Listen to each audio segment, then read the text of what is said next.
Je dirais il y a France 3 qui est venu à la... Allez, c'est parti. Donc aujourd'hui, on part sur un hachis parmentier lentille corail pour nos amis VG, parce qu'il est important un petit peu de changer, de diversifier son apport en protéines. Donc aujourd'hui, ça sera lentille corail, une petite brunoise de légumes avec des carottes, du céleri, des poireaux. On a agrémenté tout ça avec un peu de crème fraîche, du lait de coco et on aura une petite sauce tomate aussi pour aller avec, un peu comme dans le hachis parmentier conventionnel. Donc on prend soin de bien mélanger tout ça. La lentille corail, c'est un produit qui est assez frayable. On essaie d'être un petit peu délicat. Une fois que le mélange est bien fait, c'est dommage, on a la vidéo, on n'a pas l'odeur, ça sent super bon.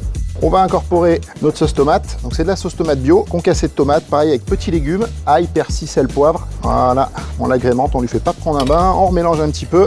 Et voilà, l'appareil est prêt. Dans 2 petites minutes, on va pouvoir passer au dressage. Voilà un petit peu la consistance que ça va avoir. Ça ressemble vraiment à du haché de bœuf, hein. On a exactement la même texture et on passe au dressage. Donc comme sur un hachis parmentier, on vient mettre notre préparation au fond du plat. On n'hésite pas à être généreux parce qu'il faut un petit peu plus de lentilles que de bœuf pour avoir son apport en protéines. On vient égaliser un petit peu, bien répartir dans le plat. Là, on est plutôt pas mal. On va passer à la purée. Donc même montage qu'un hachis parmentier au bœuf. On vient couler notre purée par-dessus. Là, et tout pareil, on va venir égaliser.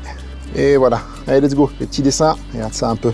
Ça c'est de l'art abstrait ça, Picasso sort de ce corps. Et ensuite on vient mettre un peu notre chapelure, qui viendra mettre une petite touche colorée en fin de cuisson. On est tout bon et on part au four, 45 minutes à 180 degrés.